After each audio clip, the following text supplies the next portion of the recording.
নিজের দেহ সাক্ষ্য দিয়েছে। অতঃপর প্রত্যেক কাজের ন্যায় বিচার হবে। অতি সামান্য ভালো কাজেরও প্রতিদান পাবে, অতি সামান্য মন্দ কাজেরও শাস্তি পাবে।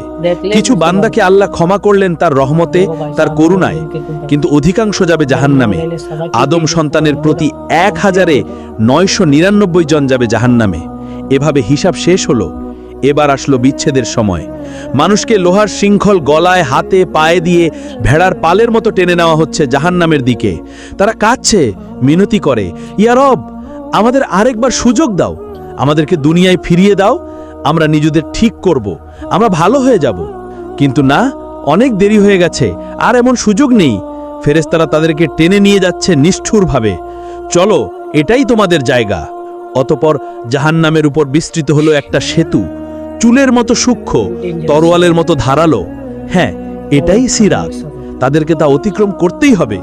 কিন্তু কিভাবে? এমন সূক্ষ্ম সেতু পার হওয়া কি সম্ভব? মুমিনরা তাদের নূর নিয়ে যাবে, তাদের জন্য এটি হবে সমতল রাস্তার মতো, তারা সহজেই দৌড়ে পার হয়ে যাবে। কিন্তু মুনাফিকরা আটকে যাবে মাঝপথে, তাদের নূর নিভে যাবে, ফলে তারা অন্ধকারে পড়ে থাকবে। আর কাফেরদের কোনো নূর নেই, তারা এক পাও ফেলতে পারে না, তারা হোঁচট খায়, পড়ে যায়। বেশিরভাগ সিরাত পার হতে পারবে না।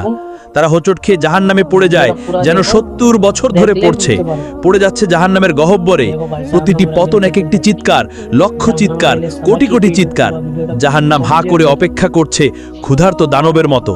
সে গিলে নিচ্ছে পতিতদের একের পর এক, একজন, দুজন, হাজারো, লাখো, কোটি, গিলে যাচ্ছে অবিরাম, কখনো ভরে না।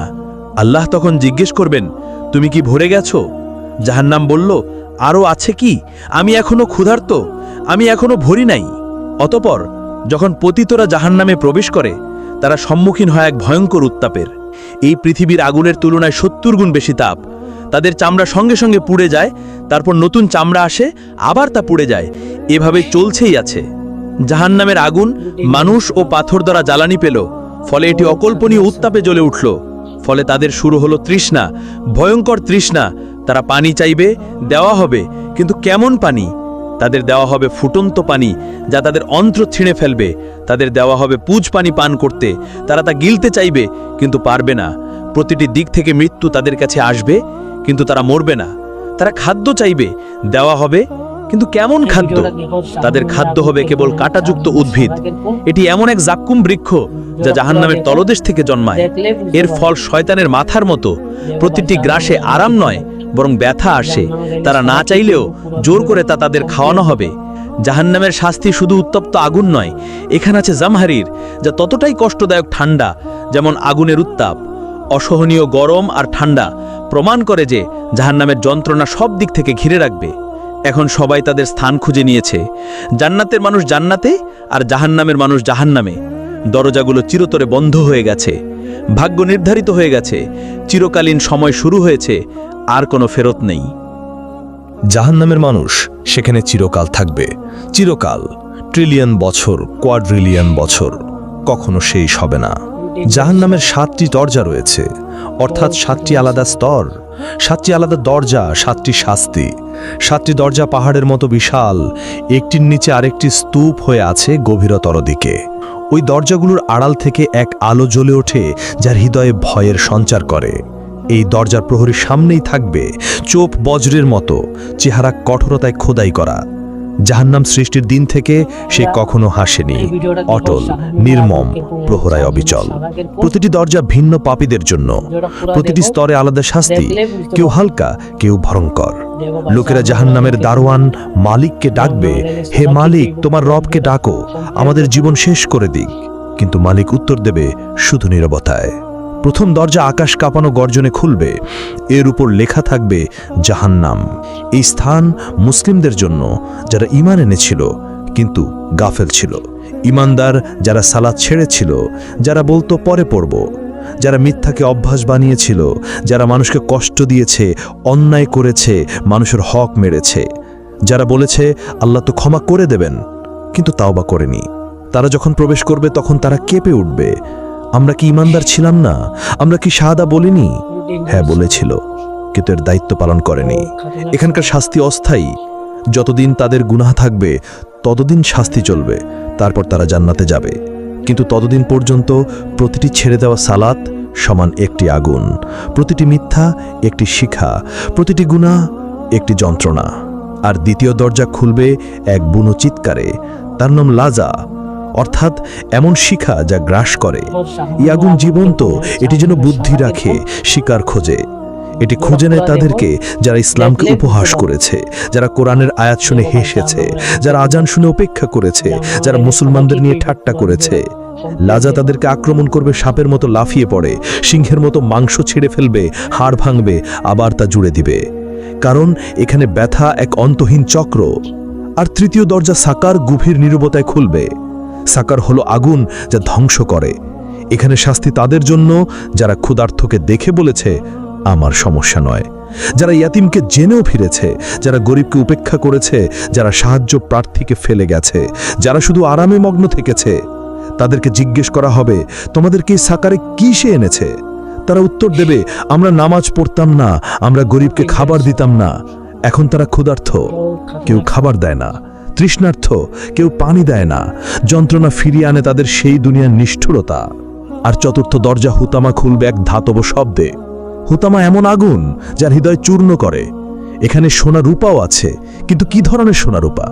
সেখানে আছে আগুনে গলিত জ্বলন্ত সোনা রূপা। যেসব ধনীরা ধন গণনা করত বারবার, যারা বলতো আর একটু চাই, যারা গরিবকে বিদ্রুপ করেছে, সম্পদকে উপাসনা করেছে, তাদের শাস্তি এখানেই হবে। তাদের সোনা হবে গলায় শৃঙ্খল, রূপা হবে ইলোহার চাবুক।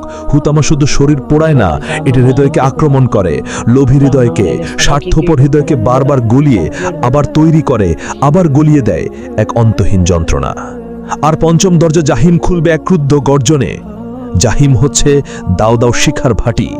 এখানে শাস্তি তাদের যারা অহংকারী, যারা দুর্বলদের উপর অত্যাচার করেছে, এমন শাসক যারা প্রজাদের জুলুম করেছে, এমন মালিক যারা শ্রমিকদের কষ্ট দিয়েছে, এমন স্বামী যারা স্ত্রীকে মেরেছে, এমন পিতা যারা সন্তানদের কষ্ট দিয়েছে, যারা মনে করেছে তাদের সিংহাসন আল্লাহর আরশের চেয়ে বড়। আর ষষ্ঠ দরজা সাইর খুলবে যুদ্ধের আর্তনাদে। সাইর হলো রাগান্বিত আগুন, যারা নবীদের সাথে শত্রুতা করেছে, যারা রক্তপাতের স্থপতি, যারা শান্তি নষ্ট করেছে। এক কথায় প্ররোচনাকারী, যুদ্ধবাজ, হত্যাকারীরা এখানেই থাকবে। এখানে প্রতিটি হাড় চিৎকার করবে, প্রতিটি শ্বাস কাঁচ গিলার মতো ব্যথা দিবে। তাদের অত্যাচারিতদের চিৎকার তাদের চারপাশে প্রতিধ্বনিত হবে। আর সপ্তম দরজা হাবিয়া খুলবে এক গভীর ক্রন্দনে। আল হাবিয়া অর্থ অন্তহীন অতল খাদ, সবচেয়ে গভীর অন্ধকার স্থান। এখানে প্রবেশ করবে মুনাফিকরা। এরা সবচেয়ে বিপজ্জনক পাপী, যারা জিহ্বায় বলেছে লা ইলাহা ইল্লাল্লাহ, কিন্তু হৃদয়ে বিশ্বাস করেনি। যারা হৃদয়ে বিশ্বাসঘাতকতা করে, যারা ইমানের মুখোশ পরে কিন্তু জীবনে ফাঁকা, যারা দ্বিমুখী আচরণ করে, যারা মুসলমানদের বিরুদ্ধে ষড়যন্ত্র করে, যারা প্রতারণা করে, যারা আনন্দ করে, ভাবে তারা পৃথিবী শাসন করছে, সেই মুনাফিকরা এখানেই থাকবে। এই হাবিয়াতে রয়েছে বিশেষ শাস্তি। সেখানে মুখোশ চিরতরে ছিঁড়ে ফেলা হবে, মিথ্যা উন্মোচিত হবে, সত্যিকারের মুখ প্রকাশিত হবে। এমনকি আগুনও কেঁপে উঠবে, কারণ মুনাফিকি হলো সবচেয়ে বিষাক্ত মিথ্যা, সবচেয়ে প্রাণঘাতী রোগ, সবচেয়ে বড় বিশ্বাসঘাতকতা। যারা এই হাবিয়াতে নিক্ষিপ্ত হবে তারা পড়তে থাকবে চিরকাল, কখনোই তলানিতে পৌঁছাতে পারবে না, কারণ মুনাফিকির কোনো শেষ নেই। প্রিয় বন্ধু, আপনি এই পর্যন্ত ভিডিওটি দেখেছেন, এই ভীতিকর দৃশ্যগুলো দেখেছেন, এই ভয়াবহ শাস্তিগুলো শুনেছেন। এখন সিদ্ধান্ত নেওয়ার সময়, আপনি কোন দলে থাকতে চান, জান্নাতে নাকি জাহান্নামে? এটা আপনার হাতে, এটা আপনার সিদ্ধান্ত। আপনার এখনো সময় আছে, আপনি এখনো শ্বাস নিচ্ছেন, আপনার এখনো সুযোগ আছে, আপনার হৃদয় এখনো ধুকপুক করছে, আপনার আত্মা এখনো জীবিত। তাওবার দরজা এখনো খোলা, কিন্তু কতদিন পর্যন্ত? আজ রাত পর্যন্ত, নাকি আগামীকাল পর্যন্ত, নাকি পরের সপ্তাহ পর্যন্ত? কেউ জানে না, শুধু আল্লাহ জানেন। সিংহে যে কোনো মুহূর্তে ফু দেওয়া যেতে পারে, যে কোনো শ্বাসে, যে কোনো সেকেন্ডে। ইসরাফিল অপেক্ষা করছে আল্লাহর আদেশের জন্য। আর আপনি এখনো গাফেল, এখনো খেলায় মেতে আছেন, এখনো বলছেন পরে করব, পরে সালাত পড়ব, পরে তাওবা করব, পরে নিজেকে ঠিক করব। কিন্তু সেই পরে যদি আর কখনো না আসে, যদি আজ রাতই হয় আপনার শেষ রাত, আপনি কি প্রস্তুত? সত্যি কি প্রস্তুত? এই ভিডিওটি শেয়ার করুন, আপনার প্রিয়জনদের সাথে শেয়ার করুন, কারণ জাহান্নাম বাস্তব। এখানে বলা প্রতিটি কথাই সত্য, সবই পবিত্র কুরআনে লেখা আছে।